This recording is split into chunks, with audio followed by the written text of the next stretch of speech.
Salman F Rahman ও আনিসুল হক গ্রেপ্তার। শেখ হাসিনা সহ ৭ জনের বিরুদ্ধে হত্যা মামলা। শিক্ষার্থী হত্যার হুকুমদাতাদের শাস্তি দাবি।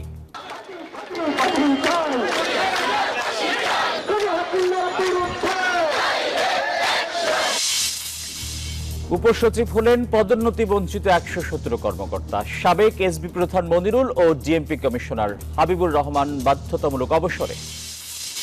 আমরা যত প্রাতিষ্ঠানিক আয়োজন এগুলো করেছি সবকিছু পচে গেছে, এই কারণে এই গোলমালগুলো হইতেছে। পুরনো রাষ্ট্র ব্যবস্থার ছেলে সাজানো প্রয়োজন বললেন প্রধান উপদেষ্টা। প্রত্যেক ধর্মের মানুষ তার পূর্ণ অধিকার পাবে বলে আশ্বাস। বিপ্লবের চেতনায় দেয়ালে দেয়ালে গ্রাফিতি, বিদ্রোহের পাশাপাশি সম্প্রীতির আহ্বান। রংতুলিতে নতুন বাংলাদেশের স্বপ্ন দেখাচ্ছে শিক্ষার্থীরা। কাল থেকে শুরু হচ্ছে আন্তনগর ট্রেন চলাচল। সব স্টেশনের শুরু টিকিট বিক্রি। স্বস্তিতে যাত্রীরা, নিরাপত্তা নিশ্চিতের আশ্বাস কর্তৃপক্ষের।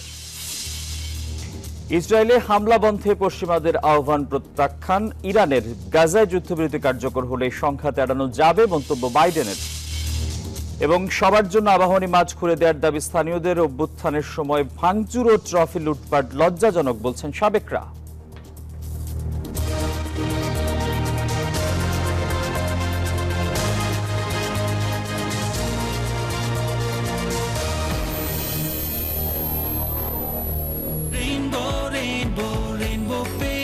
Rainbow Paints, the color of joy. সবাইকে স্বাগত জানাচ্ছি নিউজ 24 সকাল 7টার সংবাদে। আপনাদের সঙ্গে আছি আমি আসিফ টিপু। দেখছিলেন বসুন্ধরা টি সংবাদ শিরোনাম। শব্দের আরেক নাম, একদম ইউনিক স্ট্রাকচারাল ডিজাইনের কসমিক ডোর। এর ওয়াল থিকনেস ও রিপ থিকনেস বেশি থাকা থেকে 50 বছরেরও বেশি। কসমিক ডোর, নিশ্চিন্তে 50 বছর। এবারে বিস্তারিত। সাবেক আইনমন্ত্রী আনিসুল হক ও সাবেক প্রধানমন্ত্রী শেখ হাসিনার বেসরকারি শিল্প ও বিনিয়োগ উপদেষ্টা সালমান এফ রহমানকে গ্রেপ্তার করা হয়েছে বলে জানিয়েছে police. DMP commissioner Mohammad Mainul Hasan জানান, রাজধানীর নিউ মার্কেট থানার একটি মামলায় এই দুজনকে গ্রেপ্তার করা হয়েছে। কোটা সংস্কারের দাবিতে বৈষম্য বিরোধী ছাত্র আন্দোলনের কর্মসূচি চলাকালে 16 জুলাই ঢাকা কলেজের সামনে সংঘর্ষে দুজন নিহত হন। এর একজন ছাত্র ও একজন হকার।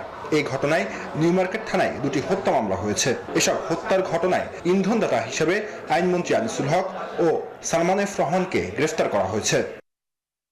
ডিএমপির জনসংযোগ বিভাগ থেকে পাঠানো একটি খুদে বার্তায় বলা হয়েছে, নৌপথে পালিয়ে যাওয়ার সময় ঢাকার সদরঘাট এলাকা থেকে সালমান এফ রহমান ও সাবেক আইনমন্ত্রী আনিসুল হককে গ্রেফতার করেছে পুলিশ।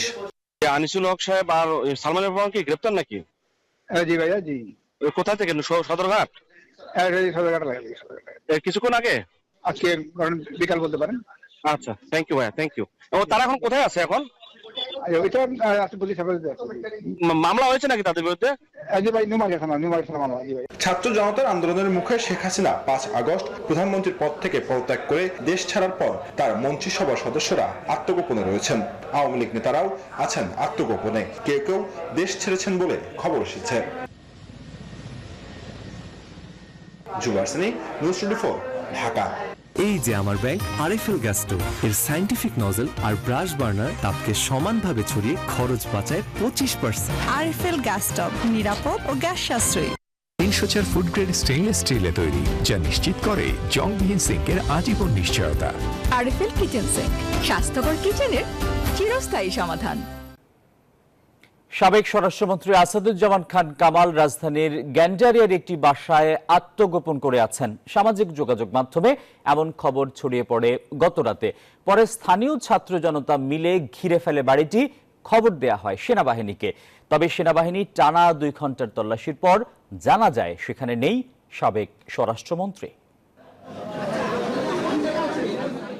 মঙ্গলবার দিবাগত রাত 2টা রাজধানীর গেন্ডারিয়ার সতীশ সরকার রোডের 31/3 বাড়িটি ঘিরে স্থানীয় জনতার ভিড়। সতর্ক অবস্থানে দেখা যায় সেনাবাহিনীকেও। স্থানীয়দের দাবি, সাবেক স্বরাষ্ট্রমন্ত্রী আসাদুজ্জামান খান কামাল আত্মগোপন করে আছেন বাড়িটিতে। বাড়ির ভিতরের মানুষজনই বলছে যে এই বাসাতে স্বরাষ্ট্রমন্ত্রী আছেন, সাবেক স্বরাষ্ট্রমন্ত্রী আসাদুজ্জামান খান কামাল এই বাড়িতে 2 দিন যাবত অবস্থান করছেন। যোগাযোগ মাধ্যমে ছড়াইছে যে উনি এখানে অবস্থান করতেছে, একটা গুগল ম্যাপ এখানে দেখাইছে। তো উচ্চ জনতা বিভিন্ন গ্রুপে পেয়ে সবাই চলে আসছে এখানে। তবে সেনাবাহিনী পুরো ভবনটিতে তল্লাশি চালালেও পাওয়া যায়নি তাকে। পরে সেনাবাহিনীর পাশাপাশি বৈষম্য বিরোধী ছাত্র আন্দোলনের স্থানীয় প্রতিনিধিরা মিলে পাশের 31 নম্বর বাড়িতেও তল্লাশি চালায়। সেখানেও খোঁজ মেলেনি সাবেক স্বরাষ্ট্রমন্ত্রীর। এলাকা মানুষরা ডাউট করছে যে ওই বাসাটার মধ্যে আছে, ওই বাসাতে আর্মি ঢুকছে। আমার এলাকার যারা বড় বড় মুরব্বী যারা আছে তারা সবাই ঢুকছে, ঢুকার পর ঢুকে বের হয়ে গেছে যে নাই, এখানে এই বাসাটা নাই। তারা এখন আবার এই বাসায় ঢুকছে, এখন দেখতেছে যে এই বাসায় কি পাওয়া যায় নাকি। আমরা এখানে সন্দেহজনক কোনো কিছুই পাইনি, তবে আপনি যাদের খোঁজ করতেছেন তারা ওই জায়গায় নাই। প্রায় 2 ঘন্টা অভিযান চালিয়ে কাউকে না পেয়ে ফিরে যায় সেনাবাহিনী। এর আগে সামাজিক যোগাযোগ মাধ্যমে একটি পোস্টের মাধ্যমে ছড়িয়ে পড়ে আসাদুজ্জামান খান কামাল গ্রেপ্তার এড়াতে গ্যান্ডারিয়ার ওই ঠিকানায় লুকিয়ে আছেন। বদরুল আলম শাওন, নিউজ 24, ঢাকা। বিজলি কেবলস যে কোনো স্থাপনার বৈদ্যুতিক সংযোগকে রাখে নিরাপদ। এর স্কিন কোটেড ইনসুলেশন সম্পূর্ণ ফায়ার রিটার্ডেন্ট, তাই বিজলি কেবলস নিজেই নিজেকে নেভায়। বিজলি কেবলস, নিরাপদ আজীবন।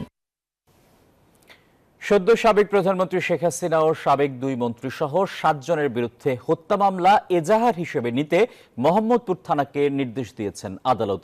ঢাকার চিফ মেট্রোপলিটন ম্যাজিস্ট্রেট আদালতে রাজধানীর আদাবর এলাকার ব্যবসায়ী SM আমির হামজা শাতিল মামলাটি করেন।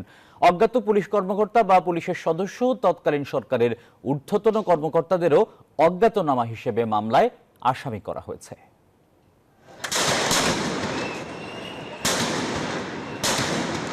কোটা সংস্কার আন্দোলনকে কেন্দ্র করে বড় ধরনের প্রাণহানির একটি তারিখ 19 জুলাই। সারা দেশে ছড়িয়ে পড়া ছাত্র জনতার বিক্ষোভের কেন্দ্রস্থল ছিল রাজধানী, মোহাম্মদপুরও ছিল উত্তাল। সেদিন সাধারণ মানুষের বিক্ষোভ ঠেকাতে রাষ্ট্র নির্দেশনায় বসরা এলাকায় বৃষ্টির মতো গুলি চালায় আইন শৃঙ্খলা রক্ষাকারী বাহিনী। সেই গুলিতে মারা যান স্থানীয় মুদি দোকানদার আবু সাইদ। অন্তর্বর্তীকালীন সরকার গঠনের পর আন্দোলনকারী ও সাধারণ মানুষের পক্ষ থেকে বারবার জুলাই থেকে যে গণহত্যা চালানো হয় তার সুষ্ঠু বিচারের দাবি জানানো হচ্ছে। সে প্রেক্ষাপটে মঙ্গলবার chief metropolitan magistrate Rajed Chowdhury আদালতে শেখ হাসিনা, ওবায়দুল কাদের, আসাদুজ্জামান খান কামাল, সাবেক IGP Abdullah Al Mamun, DMP commissioner Habibur Rahman, সাবেক ডিএমপির ডিবি প্রধান হারুনা রশিদ ও সাবেক ডিএমপির যুগ্ম কমিশনার বিপ্লব কুমার সরকারকে আসামি করে হত্যা মামলা দায়ের করা হয়।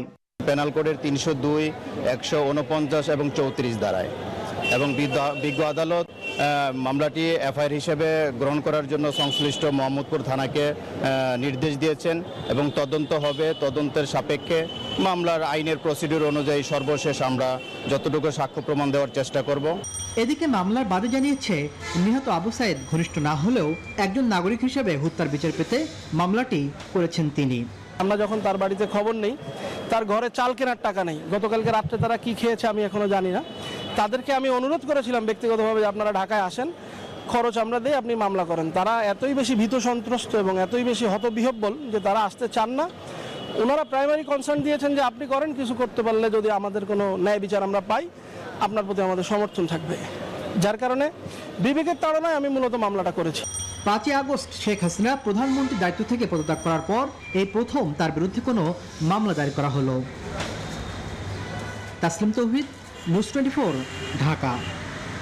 এই ঘরটা হবে আমাদের স্টাডি রুম, কিন্তু দেয়ালের একটা স্টাইলিশ গর্জিয়াস লুক দরকার। Don't worry, rainbow feather silk metallic finish আছে না?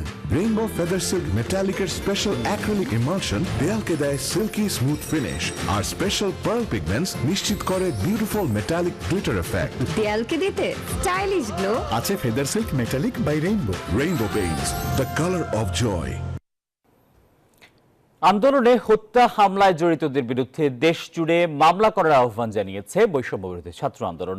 সেই সাথে শেখ হাসিনার বিচার সহ 4 দফা দাবি জানিয়েছেন তারা।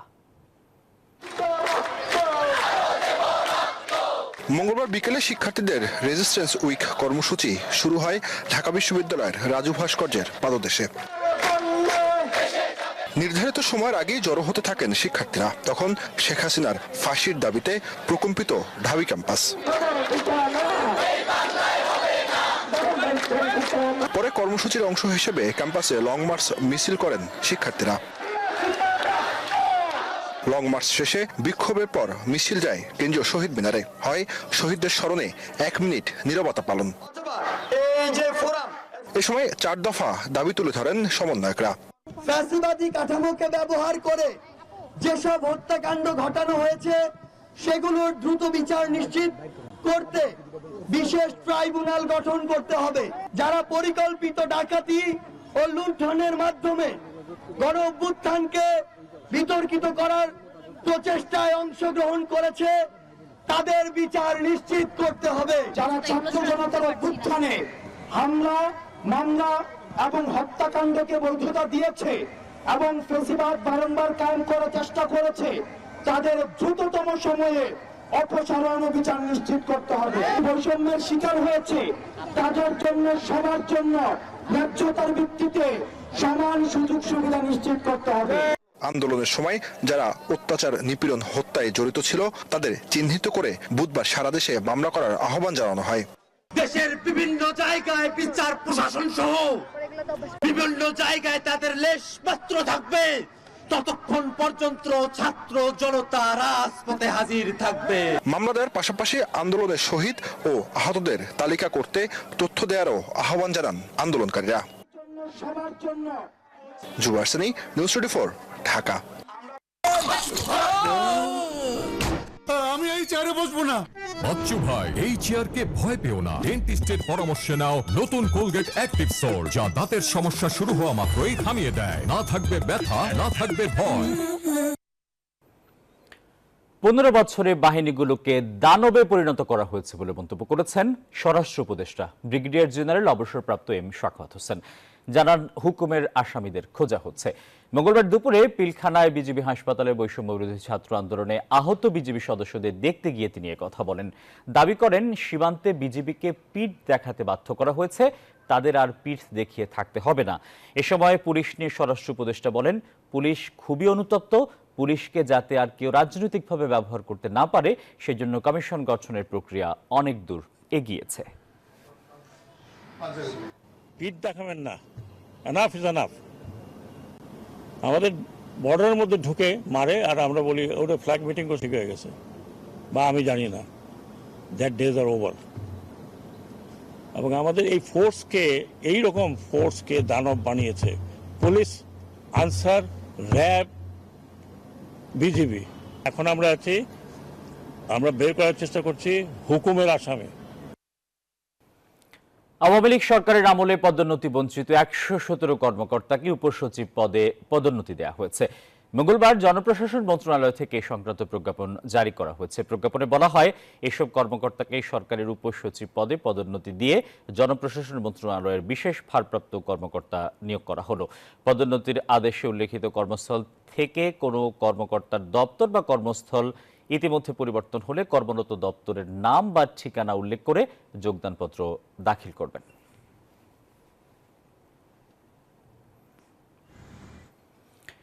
পুলিশের স্পেশাল ব্রাঞ্চ এসবির সাবেক প্রধান অতিরিক্ত আইজিপি মনিরুল ইসলাম এবং ঢাকা মহানগর পুলিশের সাবেক কমিশনার হাবিবুর রহমানকে চাকরি থেকে বাধ্যতামূলক অবসরে পাঠানো হয়েছে। গতকাল মঙ্গলবার স্বরাষ্ট্র মন্ত্রণালয়ের পৃথক দুটি প্রজ্ঞাপনে তাদেরকে বাধ্যতামূলক অবসরে পাঠানো হয়।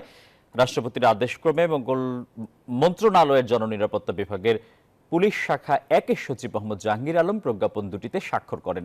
হাবিবুর রহমান মোহাম্মদপুর থানার একটি হত্যা মামলার আসামি। এর আগে হাবিবুর রহমানকে ডিএমপি কমিশনার ও মনিরুল ইসলামকে এসবি প্রধান থেকে সরিয়ে পুলিশ অধিদপ্তরে যুক্ত করা হয়।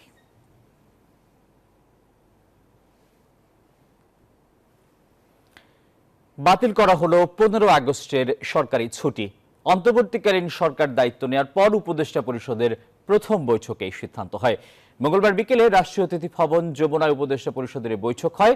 বৈঠকে বাড়ানো হয় বাংলাদেশ ব্যাংকের গভর্নরের বয়সসীমাও। এছাড়াও ছাত্র জনতার গণঅভ্যুত্থানে আত্মোৎসর্গকারী শহীদদের উদ্দেশ্যে শোক প্রস্তাব গ্রহণ করা হয়।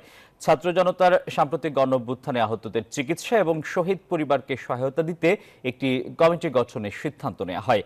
এই কমিটি ছাত্র জনতার সাম্প্রতিক গণঅভ্যুত্থানে আহতদের চিকিৎসা এবং শহীদ পরিবারকে সহায়তা দেওয়ার বিষয়ে একটি নীতিমালা প্রণয়ন করবে। একই সঙ্গে সাম্প্রতিক গণঅভ্যুত্থানে শহীদ এবং আহত ব্যক্তিদের পরিচিতি সহ পূর্ণাঙ্গ তালিকা প্রস্তুত করার সিদ্ধান্ত নেওয়া হয় এই বৈঠকে।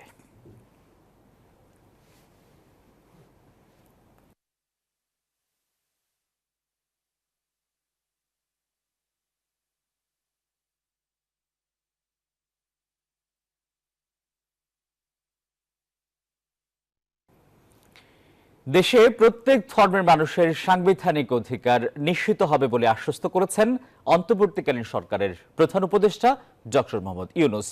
ঢাকেশ্বরী মন্দির পরিদর্শন শেষে তিনি বলেন, পুরো বাংলাদেশী একটি পরিবার, ধর্মের বিবেচনায় এখানে কাউকে বিবেচনা করা হবে না।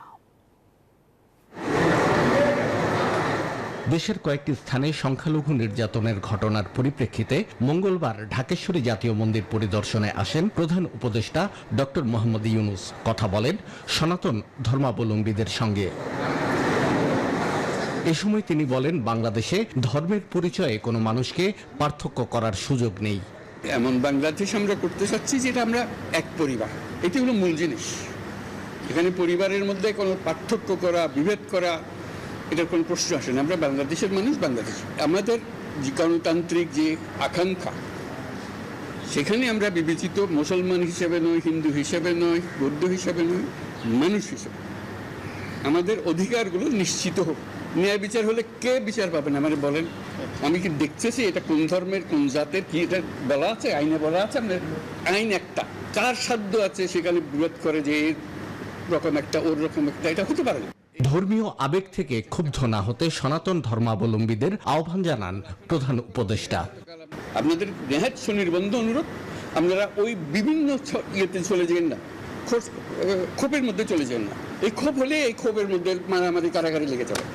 একত্রে আসুন, এক আইন, যে আমাদের আইনের অধিকার দিতে হবে। আজকে যেটা বললেন যে আমরা আইনের অধিকার পাই না, আমাদের বিচার হয়, এটি হলো আসল জিনিস। বিচার ব্যবস্থা আমাদের দিকে তাকায় না, পুলিশ আমাদের দিকে তাকায় না, কিছুই আমাদের দিকে তাকায় না। কারণ আমি অধিকারটা প্রতিষ্ঠা করতে পারি নাই, আমাদের নীতিটা আমরা প্রতিষ্ঠা করতে পারি। আমরা যে প্রাতিষ্ঠানিক আয়োজন করেছি এটা বায়াস একটা। আপনি যত কিছু বলেন, ওই একটা খুব করতে আরম্ভ করবেন, তারা মজা পেয়ে যাবে। ওই মজার খেলাতে আমাদেরকে নিয়ে যাবেন। দেশের সকল ধর্মের মানুষকে ধৈর্য ধরার আহ্বান জানান ডক্টর ইউনূস। অন্তর্বর্তীকালীন সরকারকে সহযোগিতা করতে অনুরোধ জানান প্রধান উপদেষ্টা। যদি না পারি আমাদেরকে দোষ দিবেন। শাহ আলী জয়, নিউজ 24, ঢাকা। অন্তর্বর্তীকালীন সরকারের প্রধান উপদেষ্টা ডক্টর মোহাম্মদ ইউনূসের আশ্বাসে আন্দোলন আপাতত প্রত্যাহার করেছে সনাতন ধর্মাবলম্বীরা। মঙ্গলবার প্রধান উপদেষ্টার সাথে প্রতিনিধি দলের বৈঠক শেষে সাংবাদিকদের কথা জানান বাংলাদেশ হিন্দু বৌদ্ধ খ্রিস্টান ঐক্য পরিষদের কেন্দ্রীয় কমিটির সাধারণ সম্পাদক অ্যাডভোকেট রানা দাশগুপ্ত। তাদের দাবি, দেশের বিভিন্ন স্থানে সংখ্যালঘুদের উপর হামলার ঘটনাগুলো দ্রুত বিচার ট্রাইব্যুনালের মাধ্যমে বিচার করতে হবে। এর প্রেক্ষিতে রাজধানী সহ সারা দেশে বিক্ষোভ সমাবেশ করে আসছে হিন্দু বৌদ্ধ খ্রিস্টান ঐক্য পরিষদ। সাম্প্রদায়িক সহিংসতায় ক্ষতিগ্রস্তদের ক্ষতিপূরণ দেয়া ও পুনর্বাসনের ব্যবস্থা করারও দাবি জানান তারা।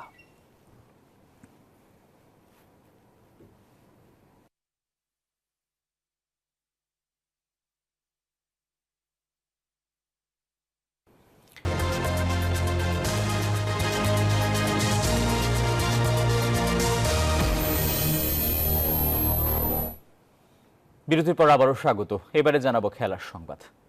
দেশের ঐতিহ্যবাহী ক্লাব আবাহনী লিমিটেডের ট্রফি চুরি হওয়া লজ্জাজনক বলে মনে করেন বিসিবির পরিচালক খালেদ মাহমুদ সুজন। দলের সাবেক খেলোয়াড়রা ট্রফি ফিরিয়ে দেওয়ার অনুরোধ জানিয়েছেন। এদিকে স্থানীয়দের দাবি, মাঠটি উন্মুক্ত করা হোক সকলের জন্য। থরে থরে সাজানো ঐতিহ্যবাহী আবাহনী ক্লাবের অর্জনগুলো হারিয়েছে একদিনেই। আওয়ামী লীগ সরকার পতনের পরই অফিস কক্ষ ভাঙচুরের পাশাপাশি চুরি হয়েছে ট্রফি সহ গুরুত্বপূর্ণ বেশ কিছু নথিও। আবাহনী ক্লাবের সাবেক ও বর্তমানরা ঘুরে দেখেন অফিস কক্ষ, অনুরোধ করেন চুরি হওয়া ট্রফিগুলো যেন ফেরত দেওয়া হয়। বোর্ড পরিচালক খালেদ মাহমুদ সুজনও বলেন, মানবিমান থাকবেই, কিন্তু খেলাধুলাকে এগিয়ে নিতে আবাহনীর মতো ক্লাবের বিকল্প নেই। সেই অর্জনটা যদি আবার দেখি যে এখানে পুনঃস্থাপিত হয়েছে, সেটাই হবে আমাদের জন্য সবচেয়ে বড় পাওয়া। এই ট্রফিগুলো যখন চলে গেছে ক্লাব থেকে, এটা অবশ্যই একটা আমাদের জন্য লজ্জাজনক ব্যাপার, সত্যি কথা বলতে, কারণ ট্রফিগুলো তার দোষ করে নাই। হকির আইকন আব্দুল সাদেকও আবাহনী ক্লাব আক্রমণ দেখে মর্মাহত। আমি আপনাদের সবাইকে অনুরোধ করব, সবাইকে আপনাদের মাধ্যমে জানার চেষ্টা করব যে এই সব ট্রফিগুলো যাতে দয়া করে ক্লাব প্রাঙ্গণে ফেরত দেওয়া হয়। এদিকে আবাহনীর কর্তাদের দেখে উত্তেজিত হয়ে ওঠেন স্থানীয়রা। তাদের দাবি সকলের জন্য আবাহনী মাঠ উন্মুক্ত করে দেওয়া হোক। সাবেক ফুটবলার আব্দুল গাফফার জানিয়েছেন, স্থানীয়দের দাবি মেনে নেওয়া হবে। মাঠটা সবার মাঠ। আমরা এই মাঠে ছোটবেলাতে বড় হয়ে খেলাধুলা করছি, আজকে এই মাঠে আমাদের ঢুকতে হইলে পারমিশন লাগে। সবাই আসবে এখানে, প্রত্যেকে আসবে, মাঠ খোলা থাকবে। আগামী দিনে এই আবনি ক্লাব লিমিটেডকে আরো কিভাবে গড়া যায়, সবাইকে নিয়ে কাজ করা যায়, সেইভাবে আমরা এগিয়ে যাব। খেলাধুলাকে এগিয়ে নিতে ক্লাবগুলোর অবদান অসীম। রাজনৈতিক কারণে কোনো ক্লাব যেন ভবিষ্যতে ক্ষতিগ্রস্ত না হয়, এমনটাই দাবি সংশ্লিষ্টদের। শুভদেবনাথ, নিউজ 24, ঢাকা। বিসিবি সভাপতি নাজমুল হাসান পাপন ও বোর্ড পরিচালকদের পদত্যাগের দাবিতে উত্তাল ক্রীড়াঙ্গন। বিভিন্ন দাবি সংবলিত ব্যানার নিয়ে মানববন্ধন করেছে বাংলাদেশ ক্রীড়া উন্নয়ন পরিষদ। এ সময় সব শ্রেণী পেশার মানুষ থাকলেও বিএনপিপন্থী সংগঠক ও খেলোয়াড়দের উপস্থিতি ছিল বেশি, যার নেতৃত্ব দিয়েছেন বাংলাদেশ ফুটবল দলের সাবেক অধিনায়ক ও বিএনপি নেতা আমিনুল হক। সবার দাবি প্রায় এক, বিসিবির বর্তমান বোর্ডের পদত্যাগ। নির্দিষ্ট দল ও মতের ব্যক্তি নয়, যোগ্য সংগঠকদের দিয়ে বিসিবি পরিচালনার দাবি তুলেন আমিনুল। 17 বছর এই স্বৈরাচার সরকার বাংলাদেশের স্পোর্টসে দলীয়করণ এবং রাজনৈতিকরণের মাধ্যমে বাংলাদেশের স্পোর্টসকে ধ্বংস করে ফেলেছে এবং দুর্নীতির একটি আখড়া বানিয়ে ফেলেছে। প্রতিবাদে অংশ নেওয়া বেশিরভাগকে বিসিবির ভেতরে যেতে দেওয়া হয়নি, তবে সংগঠকদের বেশ কয়েকজন ভেতরে অবস্থান নেন। কোনো অপ্রীতিকর ঘটনা যাতে না ঘটে সেজন্য তৎপর ছিল সেনাবাহিনী। আইসিসির যে নিয়ম রয়েছে সে নিয়ম মাফিক আমরা কাজগুলি করতে চাই। আপনারা জানেন বাংলাদেশে যে একটি গণঅভ্যুত্থান হয়েছে সেটা আইসিসি নলেজে নিশ্চয়ই আছে, সারা পৃথিবী জানে এটা। তো সেই জায়গা থেকে চিন্তা করে আমরা ক্রিকেট বোর্ড, আমাদের ফুটবল ফেডারেশন সব জায়গাতেই ইন্টারন্যাশনাল যে নিয়ম আছে সেই নিয়ম মাফিক সবকিছু ঠিক রেখে আমরা পরবর্তী এবং প্রত্যেকটি কার্যক্রম করতে চাই। বিসিবি থেকে বেরিয়ে আমিনুল হকের নেতৃত্বে মিছিল করে বিএনপি নেতাকর্মীরা। সাকিব আল হাসানকে প্রকাশ্যে ক্ষমা চাওয়ার দাবি ওঠে প্রতিবাদ কর্মসূচি থেকে। আজকে সারা বাংলাদেশ দেখছে এটা ফ্যাসিস্ট সরকার, আর এই ফ্যাসিস্ট সরকারের এমপি হলো মাশরাফি সাকিব। তাদেরকে স্বীকার করতে হবে আমরা ফ্যাসিস্টকে সাপোর্ট করছি এতদিন। টিকিট নিয়ে ব্যবসা, খেলোয়াড় নিয়ে ব্যবসা, কোচ নিয়ে ব্যবসা, বিভিন্ন হচ্ছে ইন্টারন্যাশনালি লেয়াজু করা, তাদের নিজেদের স্বার্থ হাসিলের জন্য বিভিন্ন ট্যুরে ফ্যামিলি নিয়ে ঘুরতে যাওয়া, পিকনিক করা। বিভিন্ন ক্লাব ও জেলা সংগঠকদের ব্যানারেও ছিল প্রতিবাদ কর্মসূচি, তাদেরও একই দাবি। ইমরান হোসেন, নিউজ 24, ঢাকা। এই ছিল নিউজ 24 সকাল 7টার সংবাদে। আরো সংবাদ ও বিশ্লেষণ জানতে ভিজিট করুন news24bd.tv। সবাইকে ধন্যবাদ।